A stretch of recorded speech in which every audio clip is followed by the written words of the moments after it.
ये हमारे डॉक्टर साहब पे निवेदन है नीचे गरीबों के मसीहा भारत रत्न बाबा साहब अम्बेडकर जी को मैं नमन करते हुए उनके चरणों में अपना शीश नवाते हुए श्रद्धा का सुमन अर्पित करता हूं। बहुजन समाज पार्टी के संस्थापक अध्यक्ष बाबा साहब के सपनों को साकार करने के लिए लड़ाई लड़ने वाले महानायक माननीय श्री काशीराम जी को मैं नमन करते हुए उनके चरणों में अपना शीश झुकाते हुए श्रद्धा का सुमन अर्पित करता हूं। मैं दोस्तों, इस सम्मानित मंच से मैं आप बनारस मंडल में तमाम विधानसभा से आए हुए हमारे सारे सम्मानित साथियों का, माताओं बहनों का, भाइयों का और नौजवानों का मैं बहुत बहुत आभार प्रकट करते हुए आपका बहुत बहुत स्वागत अभिनंदन करता हूं। मैं क्योंकि समय बहुत कम है, लेकिन आज हम सब लोगों को यहाँ से एक सीख लेके जानी है। ये जो जोश है, ये जोश को हमें कम नहीं करना है। ये जोश हमारा 7 तारीख तक छूटते बोलते उठते बैठते नहाते खाते एक ही जोश होना चाहिए कि 7 तारीख को हमें बहुजन समाज पार्टी के चुनाव दिन हाथी के ऊपर में इतना जोश से बटन दबाना है, इतना जोश से बटन दबाना है कि 10 तारीख को जब गिनती चालू हो, जब 10 तारीख को गिनती चालू हो तो उसी दिन हमारे इस प्रदेश के अंदर में हमारी बहना तुम्हारे भाई जो है प्रदेश की 5 प्रधानमंत्री बनने में और इतिहास बनेगा और इस इतिहास के गवाह हमारे सारी सम्मानित इधर जो खड़े हुए हैं तुम्हारे और ज्यादा न करते हुए मैं अपनी बात को बहुत ज्यादा करते हुए आप सब लोगों से अपील करता हूँ कि 7 तारीख को किसी के पहचान में किसी तरह के भ्रम में नहीं आना है और आपको इतिहास लिखना है। और इस प्रदेश के अंदर में 5 साथियों इसके साथ यही खत्म करता हूँ मैं और मैं कहता हूँ गर्व से मेरे साथ बोलिए, गर्व से मेरे साथ बोलिए, जय भीम, जय भीम, जय भीम, जय भारत, नमस्कार, धन्यवाद। बहुत बहुत धन्यवाद। केराकत विधानसभा के प्रत्याशी भाव के सम्मानित डॉक्टर राम बहादुर सिन्हा जी से निवेदन करूंगा कि आए कार्यकर्ताओं को संबोधित करें। डॉक्टर राम बहादुर सिन्हा जी।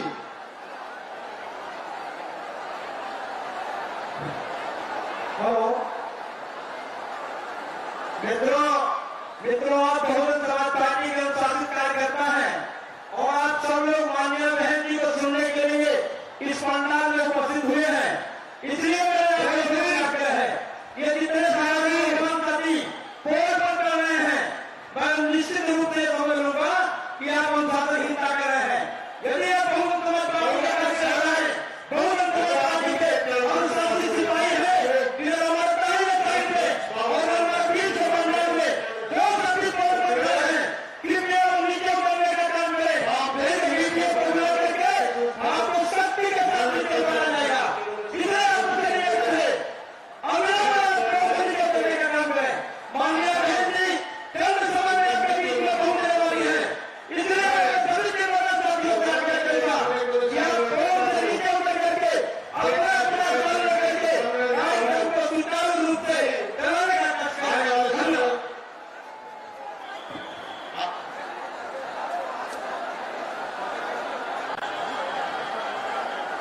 मैं एक बात कहना चाहूंगा दोस्तों, समय आ गया है परिवर्तन का। आप लोग जितने जोश और खरोश के साथ यहाँ पे उपस्थित है, उसी और जोश के साथ 7 तारीख को हाथी के सामने वाले पटेल को दबाकर बहन वाले मायावती को मुख्यमंत्री बनाने के लिए, 5वीं बार मुख्यमंत्री बनाने के लिए भारी से भारी लोगों से विजय बनाने का काम करेंगे। दोस्तों, परिवर्तन की घड़ी है, परिवर्तन लाना है और जिस जोश और खरोश के साथ पूरी जनता यहाँ इकट्ठी है, मुझे रहा है कि परिवर्तन जल्द ही जल्द होने वाला है। दोस्तों में हालात पर आते हुए हमारे प्रधानमंत्री की जो है रैली थी, इसका 16वां भाग भी वहां भी नहीं थे। इस जोश और स्प्रेड के साथ जो यहाँ पे भीड़ इकट्ठी हुई है, दोस्तों 5वीं बार बहन जी को मुख्यमंत्री बना के हम लोग काम करने जा रहे हैं। इन्हीं सब बातों के साथ एक बार आप सबको ढेर सारी बधाई शुभकामनाएं देता हूँ कि बहन जी इस बार जो है कि जा रहे हैं, आ रहे हैं और आ रहे हैं। धन्यवाद। हमारे साथियों, बहन जी आने वाली है, इससे पहले हम लोग जोरदार नारों से स्वागत करने का काम करेंगे। बहुजन समाज पार्टी जिंदाबाद, बहुजन समाज पार्टी जिंदाबाद, बहुजन समाज पार्टी जिंदाबाद। बाबा साहब डॉक्टर भीमराव अम्बेडकर अमर है, बाबा साहब डॉक्टर भीमराव अम्बेडकर अमर है, महर्षि काशीराम साहब अमर है, महर्षि काशीराम साहब अमर है। भारत कुमारी माता जी जिंदाबाद, भारत कुमारी माता जी जिंदाबाद। सब समाज के सम्मान में, सब समाज के सम्मान में, सब समाज के सम्मान में बीएसपी की क्या पहचान, बीएसपी की क्या पहचान, बीएसपी की क्या पहचान। बीएसपी को सत्ता में लाएंगे, बीएसपी को सत्ता में लाएंगे, बीएसपी को सत्ता में लाएंगे। भाई आप संघर्ष करो, भाई आप संघर्ष करो, भाई आप संघर्ष करो, भाई आप आगे बढ़ो, भाई आप आगे बढ़ो। हर पोलिंग बूथ को जिताना है, हर पोलिंग बूथ को जिताना है। बहुजन समाज पार्टी जिंदाबाद, बहुजन समाज पार्टी जिंदाबाद। बाबा साहब डॉक्टर भीमराव अम्बेडकर अमर है, महर्षि काशीराम साहब अमर है, महर्षि काशीराम साहब अमर है। भारत कुमारी माता जी जिंदाबाद, भारत कुमारी माता जी जिंदाबाद। सब समाज के सम्मान में, सब समाज के सम्मान में, सब समाज के सम्मान में बीएसपी की क्या पहचान, बीएसपी की क्या पहचान। बीएसपी को सत्ता में लाएंगे, बीएसपी को सत्ता में लाएंगे। भाई आप संघर्ष करो, हम आपके साथ हैं। भाई आप संघर्ष करो, हम आपके साथ हैं। भाई आप आगे बढ़ो, हम आपके साथ हैं। भाई आप आगे बढ़ो, हम आपके साथ हैं। हर पोलिंग बूथ को जिताना है, हर पोलिंग बूथ को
भीमराव अम्बेडकर अमर है, महर्षि कंसलम साहब अमर है, महर्षि कंसलम साहब अमर है।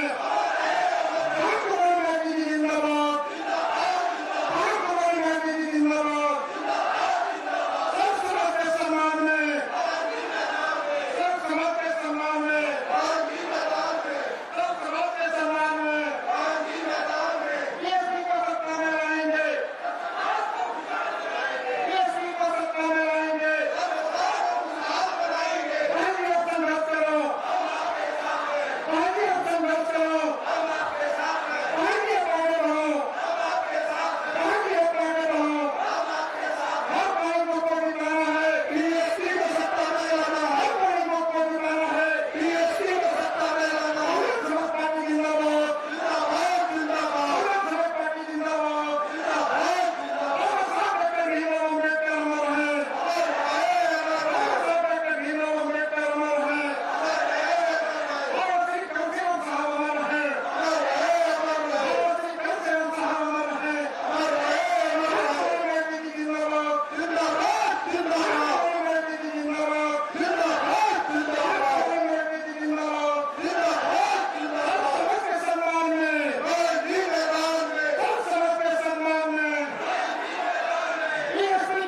जिंदाबाद, जिंदाबाद जिंदाबाद नमस्ते गांधी अमर रहे, जिंदाबाद गांधी जी जिंदाबाद। जिंदाबाद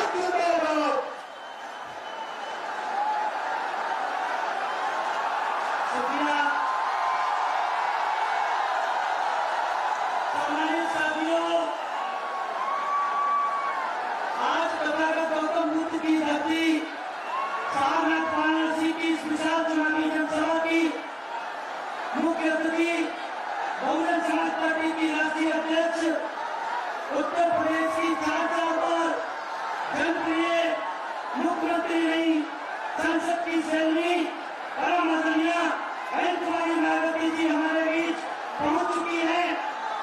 हम वाराणसी मंडल की बीएसपी यूनिट और इस पूरे जनसेवा की ओर से बहुजनों की मसीहा आदरणीय बहन जी का अपने हृदय की गहराइयों से हार्दिक स्वागत अभिनंदन और वंदन करते हैं। और हम बीएसपी के राष्ट्रीय महासचिव सांसद राज्यसभा श्री सतीश चंद्र मिश्रा जी एवं बीएसपी यूनिट वाराणसी से आग्रह करते हैं कि वे आज की विशाल चुनावी जनसभा की मुख्य अतिथि आदरणीय बहन जी को बहुजन समाज पार्टी का चुनाव चिन्ह आदि सप्रे भेंट करके उनका स्वागत करें।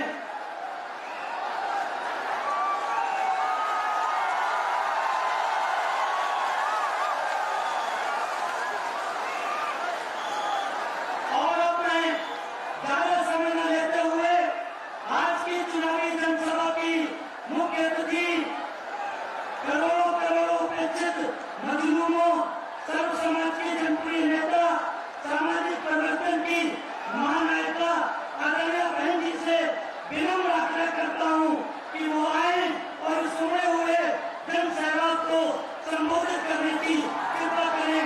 आदरणीय बहन जी, बहुजन समाज पार्टी जिंदाबाद। आदरणीय बहन जी।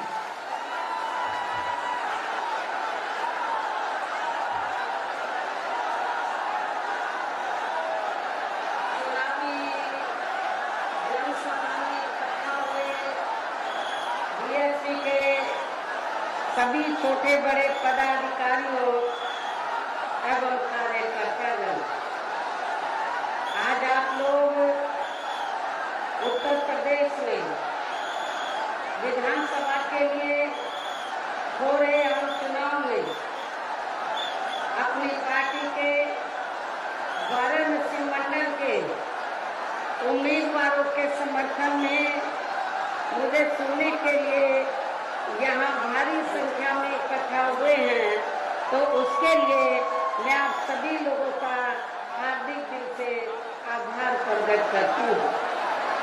इतना ही नहीं बल्कि आज आपकी इस अपार भीड़ को भी देखकर मुझे ऐसा लग रहा है कि आप लोग इस बार चुनाव में यहाँ अपने वाराणसी मंडल से भी खासकर बीजेपी व सपा का जरूर सफाया करें।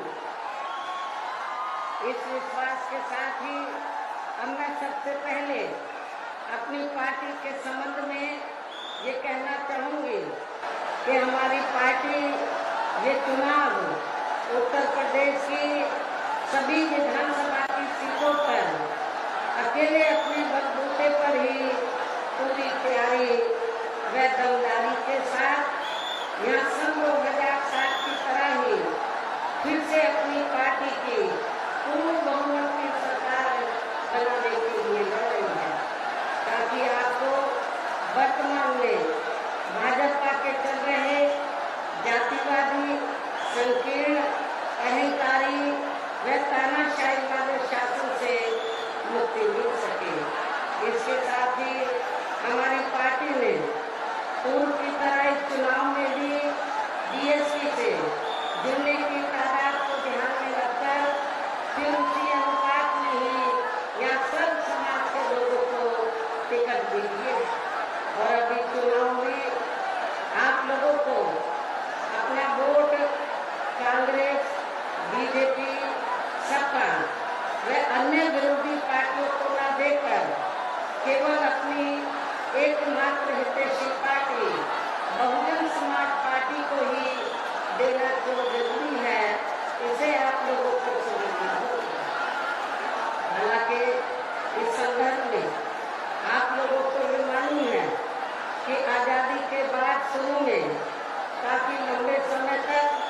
केंद्र में उत्तर प्रदेश सहित देश के अधिकांश राज्यों में भी कांग्रेस पार्टी की ही अकेले यहाँ सरकारें रही है, किंतु इनकी गलत नीतियों व गलत कार्य प्रणाली की वजह से ही अब ये पार्टी केंद्र व काफी राज्यों के साथ साथ यहाँ उत्तर प्रदेश की सत्ता से भी बाहर हो चुकी है।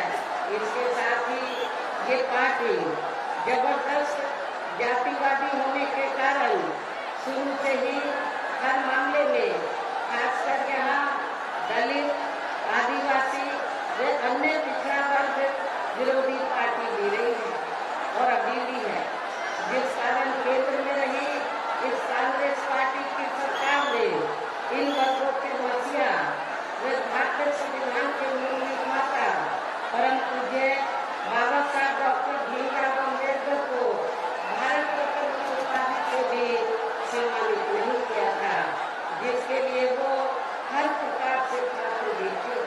इतना ही नहीं बल्कि इनकी मूवमेंट को आगे बढ़ाने के लिए अपनी पूरी जिंदगी समर्पित करने वाले मान्यवर श्री कांशीराम जी के देहांत होने पर भी केंद्र में उस समय इसी कांग्रेस पार्टी की रही सरकार ने इनके आदर सम्मान में एक दिन के लिए भी राष्ट्रीय शोक घोषित नहीं किया था तथा न ही इस पार्टी की रही सरकार ने पिछड़े वर्ग की आरक्षण संबंधी मंडल कमीशन की रिपोर्ट को भी लागू किया था, जिसे फिर बीएसपी ने अपने कड़े संघर्ष व अथक प्रयासों से केंद्र में रही श्री वीके सिंह की सरकार से ही लागू करवाया था। साथ ही इसी सरकार में ही बाबा साहब डॉक्टर भीमराव अम्बेडकर को भी भारत रत्न की उपाधि से सम्मानित किया गया था, लेकिन अब केंद्र व अधिकांश राज्यों की भी किस्म की नाटकबाजी करती रहती है, जबकि इन वर्गों के अन्य मामलों में भी इस पार्टी की सच्चाई तो ये है कि कांग्रेस पार्टी जब सत्ता में आसीन होती है और इनके अच्छे दिन होते हैं तो तब इस पार्टी को इन वर्गों का विकास व उत्थान आदि याद नहीं आता है तथा न ही इनको महिलाओं की भी भागीदारी याद आती है और इसीलिए हमें फिर इन सब कारणों की वजह से ही हमें फिर बीएसपी बनाने की जरूरत पड़ी है। इतना ही नहीं बल्कि इस पार्टी के बाद खासकर यहाँ सपा व बीजेपी आदि की बनी सरकार में भी यूपी की जनता अधिकांश मामलों में काफी ज्यादा दुखी रही है। सपा की सरकार में तो ज्यादातर यहाँ गुंडों, बदमाशों, माफियाओं, अराजक तत्वों व सरेआम लूट खसोट करने एवं दंगे फसाद आदि कराने वालों का इलाज रहा है, जिसकी खास वजह से ही इस सरकार में हमेशा यहाँ तनाव की स्थिति बनी रही है। प्रदेश में विकास के कार्य भी ज्यादातर यहाँ एक विशेष क्षेत्र व एक विशेष समुदाय के लोगों तक ही सीमित होकर रहे हैं। खासकर दलितों व अति पिछड़े वर्गों के लोगों को हमारी सरकार ने जो अनेकों सुविधाएं दी थी तो उन्हें भी सत्ता सरकार ने ज्यादातर खत्म कर दिया है। साथ ही इनके संतों, गुरुओं व महापुरुषों के आदर सम्मान में हमारी सरकार द्वारा जनहित की अनेकों योजनाओं के व नए बनाए गए जिलों के तथा यूनिवर्सिटी व पार्क आदि के भी जो नाम रखे गए थे तो उन्हें भी अधिकांश सपा सरकार ने बदल दिया है। इस प्रकार से उनके प्रति इनका ये है दिखाती प्रेम व सम्मान आदि, लेकिन जबकि हमारी पार्टी को इन मामलों को लेकर ये भी सोचकर चल रही थी कि सपा सरकार के हटने के बाद शायद बीजेपी की सरकार सपा के फैसलों को जरूर बदल देगी, लेकिन ऐसा नहीं किया गया, जिससे सपा की तरह ही बीजेपी की सरकार की भी इन वर्गों के प्रति तथा इनके संतों, गुरुओं व महापुरुषों आदि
ज्यादातर दबा दिया जाता है। इसके अलावा प्रदेश में गरीबों, मजदूरों, बेरोजगारों व अन्य मेहनतकश लोगों के साथ साथ दलितों, आदिवासियों, पिछड़े वर्गों, मुस्लिम एवं अन्य धार्मिक अल्पसंख्यक समाज के लोगों के हित में कल्याण के लिए वर्षों से जो भी यहाँ सरकारी योजनाएं चल रही थी, तो उनका भी इन्हें वर्तमान भाजपा सरकार में सही से पूरा लाभ नहीं मिल पा रहा है। साथ ही दलितों व पिछड़ों को भी अब आरक्षण का पूरा लाभ नहीं मिल पा रहा है, क्योंकि अभी सरकार में भी ज्यादातर सरकारी कार्य प्राइवेट सेक्टर के जरिए ही कराए जा रहे हैं, जिसमें इनके लिए आरक्षण की कोई भी व्यवस्था नहीं है। सरकारी नौकरियों में भी इनका आरक्षण का कोटा पूरा नहीं किया गया है। मुस्लिम व अन्य धार्मिक अल्पसंख्यक समाज के लोगों के साथ तो बीजेपी की सरकार में अधिकांश यहाँ सोतेला व पक्षपात वाला रवैया ही अपनाया गया है। विशेषकर मुस्लिम समाज को इस सरकार में हर मामले में सबसे ज्यादा दुखी रहा है, जबकि यहाँ प्रदेश में मुस्लिम के अलावा भी बड़े बड़े माफिया हैं। जबकि यहाँ प्रदेश में मुस्लिम के अलावा भी बड़े बड़े माफिया हैं, जिन पर बीजेपी की सरकार का अभी तक भी बुलडोजर व हथौड़ा आदि नहीं चला है। ये सब इनकी संकीर्ण मानसिकता नहीं है तो वो क्या है। इसलिए इनके इसी पक्षपात वाले रवैये से दुखी होकर ही यह मुस्लिम समाज खासकर बीजेपी व आरएसएस से काफी नफरत करता है तथा ना ही इनको अपना वोट देना भी पसंद करता है। इतना ही नहीं बल्कि इस बार तो बीजेपी की सरकार में अपर कास्ट समाज में से विशेषकर प्रबुद्ध वर्ग में भी ब्राह्मण समाज हर मामले में अपने आप को काफी ज्यादा उपेक्षित महसूस करता है। इसके अलावा इनकी गलत आर्थिक नीतियों के कारण यहाँ गरीबी, बेरोजगारी व महंगाई आदि भी काफी ज्यादा बढ़ी है। इसके साथ साथ उत्तर प्रदेश सहित पूरे देश के किसान भी केंद्र सरकार की गलत नीतियों के कारण काफी ज्यादा दुखी व परेशान रहे हैं और अभी भी हैं। साथ ही प्रदेश में बेरोजगार लोगों को रोजगार नहीं मिलने के कारण ही ज्यादातर इनको इस सरकार में भी पलायन करना पड़ा है। जबकि इस मामले में बसपा सरकार में कभी भी पलायन नहीं हुआ है और इस संबंध में मैं आप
गरीब एवं भूमिहीन लोगों को खेती करने के लिए काफी सरकारी जमीन मिली है, उसे नियमों के तहत यह आगे भी जरूर दिया जाएगा।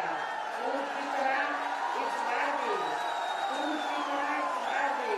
गरीब आवासहीनों को सभी सुविधाओं के साथ फिर से 2 कमरों के पक्के मकान फ्री में बना कर दिए जाएंगे।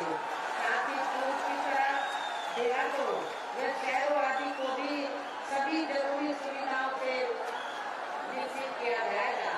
इस प्रकार से ऐसे अनेकों और भी ऐतिहासिक कार्य किए जाएंगे जो सरकार बनने पर ऐसे अनेकों और भी महत्वपूर्ण ऐतिहासिक कार्य किए गए हैं जो सरकार बनने पर आगे भी किए जाएंगे। इसके साथ ही किसानों को भी किसी भी मामले में निराश नहीं होने दिया जाएगा। इतना ही नहीं बल्कि दलित एवं अन्य पिछड़े वर्गों के जन में अपने महान संतों, गुरुओं व महापुरुषों आदि के आदर सम्मान में आगे कोई भी कमी नहीं आने दी जाएगी। और इतना ही नहीं, जो सत्ता सरकार ने भदोही जिले का नाम बदल दिया तो हमारी सरकार ने संत रविदास के नाम से रखा था, उस जिले का नाम से संत रविदास जी के नाम से रखा जाएगा। इसके अलावा आपके 12 नरसिंह मंडल की जो भी यहाँ का प्रयास किया जाएगा। इसके साथ साथ केंद्र में यूपी सरकार के भी विवादित नियमों व कानूनों आदि को यहाँ लागू नहीं होने दिया जाएगा। इसके साथ ही बीएसपी की सरकार बनने पर यहाँ बीजेपी व सपा आदि के शासनकाल की तरह कानून व्यवस्था को किसी भी कीमत पर खराब नहीं होने दिया जाएगा। दूर करने का पूरा प्रयास किया जाएगा। इसके साथ साथ केंद्र व यूपी सरकार के भी विवादित नियमों व कानूनों आदि को यहाँ लागू नहीं होने दिया जाएगा। इसके साथ ही बीएसपी की सरकार बनने पर यहाँ बीजेपी व सपा आदि के शासनकाल की तरह कानून व्यवस्था को किसी भी कीमत पर खराब व लचर नहीं होने दिया जाएगा तथा हर स्तर पर यहाँ कानून द्वारा कानून का राज कायम किया जाएगा। जाति व धर्म के आधार पर यहाँ लोगों का किसी भी प्रकार से शोषण व उत्पीड़न आदि नहीं होने दिया जाएगा, जैसा कि वर्तमान भाजपा सरकार में हो रहा है। खासकर कानून व्यवस्था को बेहतरीन बनाने के लिए विशेष अभियान के तहत जाति व दलगत राजनीति से ऊपर उठकर यहाँ गुंडों, बदमाशों, माफियाओं व अन्य आपराधिक एवं अराजक तत्वों को भी जेल की सलाखों के अंदर ही भेजा जाएगा, जहां मेरी सरकार में इनकी जेल के बाहर नहीं बल्कि जेल के अंदर ही सही जगह होती है। इतना ही नहीं बल्कि वर्तमान भाजपा सरकार ने जाति, धर्म व राजनीतिक द्वेष की भावना के तहत जिन लोगों को खासकर धरना प्रदर्शन आदि के नाम पर जबरदस्ती गलत धाराओं में फंसा के उन पर अनेकों केस चलाए हुए हैं, तो उन मामलों की भी सही से जांच करा के उनके केस भी खत्म कर दिए जाएंगे। इसके साथ साथ प्रदेश में खासकर शिक्षा के क्षेत्र में व अन्य और विभागों के भी कर्मचारी जो आए दिन अपनी मांगों को लेकर धरना प्रदर्शन एवं हड़ताल आदि करते रहते हैं, तो उन सभी मामलों को निपटाने के लिए एक आयोग का भी गठन किया जाएगा और उनकी सही मांगों को मान लिया जाएगा, जिसमें कर्मचारियों की पुरानी पेंशन व्यवस्था को भी लागू करने का मामला शामिल है, इसे भी जरूर लागू किया जाएगा। इसके अलावा सर्वजन हिताय व सर्वजन सुखाय को लेकर अन्य और भी जरूरी कार्य किए जाएंगे, लेकिन ये सभी कार्य करने के लिए इस चुनाव में यहाँ बीएसपी को सत्ता में लाना बहुत जरूरी है, जिसके लिए पार्टी के लोगों को वोट पड़ने तक यहाँ सभी विरोधी पार्टियों के साम दाम दंड भेद आदि हथकंडों से भी जरूर सावधान रहना है। और इस मामले में विरोधी पार्टियां चुनाव होने से कुछ समय पहले व चुनाव के दौरान भी अपने अपने पक्ष में हवा बनाने के लिए खासकर मीडिया व ओपिनियन पोल एवं सर्वे आदि का जो बड़े पैमाने पर गलत इस्तेमाल करती है, तो उससे आप लोगों को बिल्कुल भी गुमराह नहीं होना है। जैसे सन 2007 के हुए विधानसभा आम चुनाव में उस समय मीडिया में जो बीएसपी को लेकर ओपिनियन पोल व सर्वे आदि दिखाए गए थे, तो वो गलत ही साबित हुए थे और इस बार भी आप लोगों को गलत ही साबित करके दिखाना है। इसके साथ ही पूर्व की तरह इस चुनाव में भी विरोधी पार्टियों ने विभिन्न रूपों में जो अपने हवा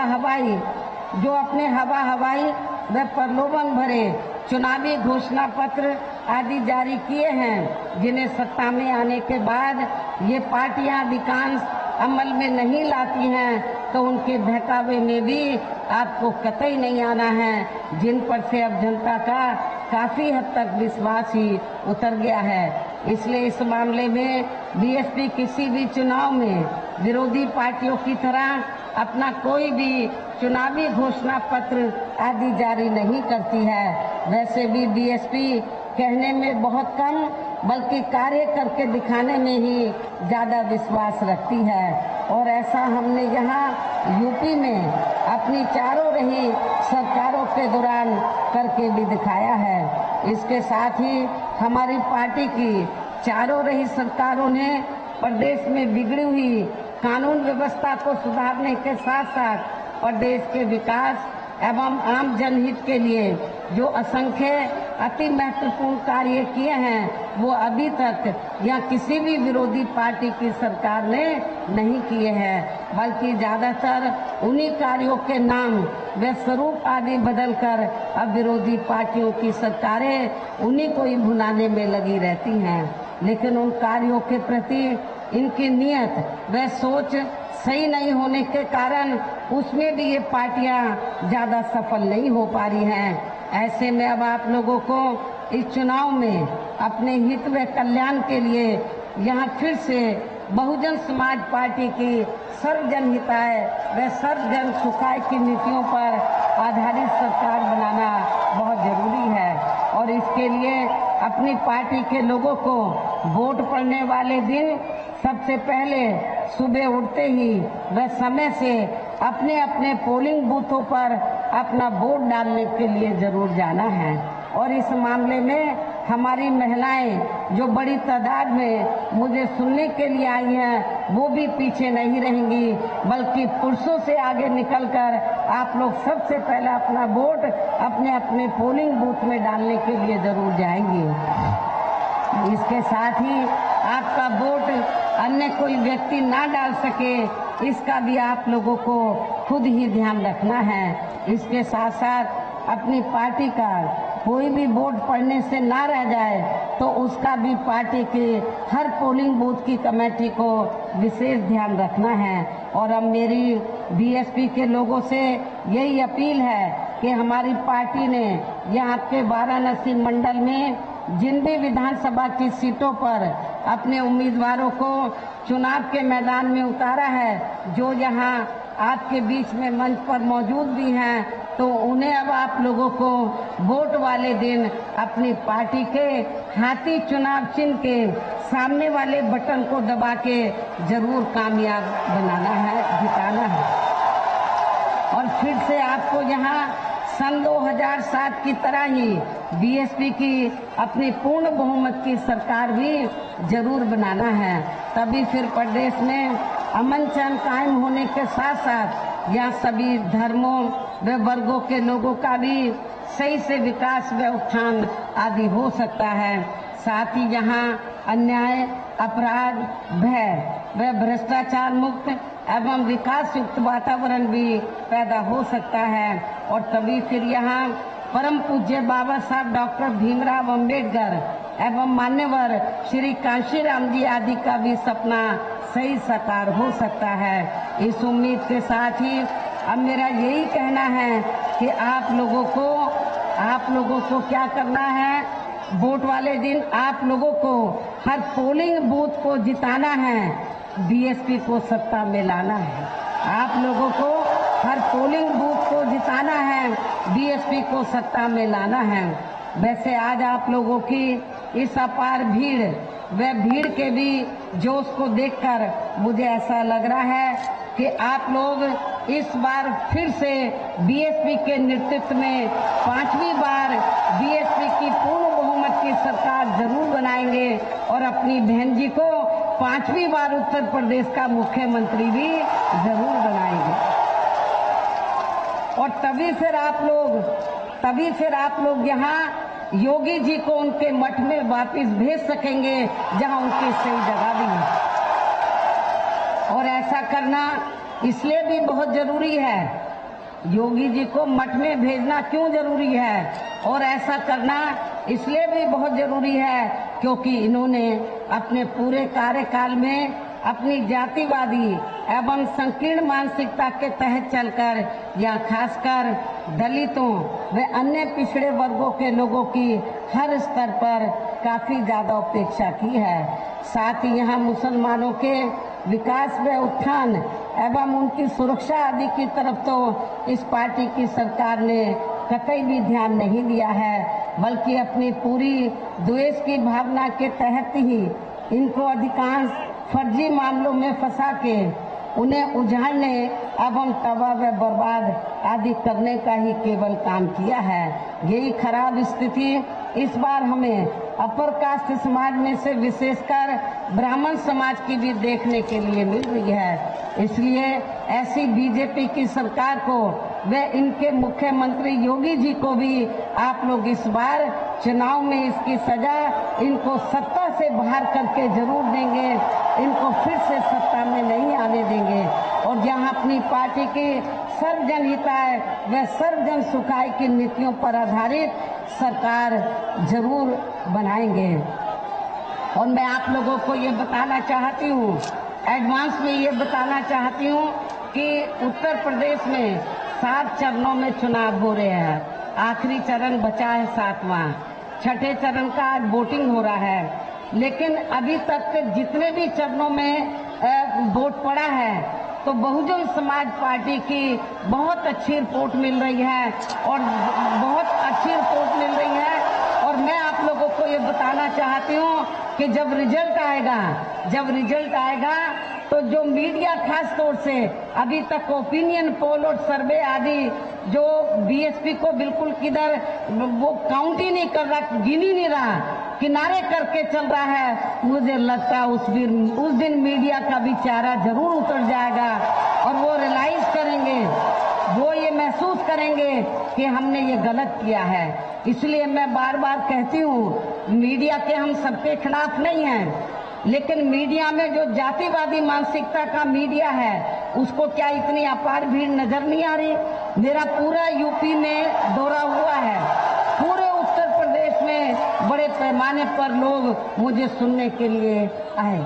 पश्चिमी यूपी में जब मेरा दौरा था, पहले और दूसरे चरण का बहुत भयंकर ठंडी थी, मौसम खराब था, बरसात थी, लेकिन उसके बावजूद भी लोग बड़े पैमाने पर मुझे सुनने के लिए आए। तो इसलिए मुझे ऐसा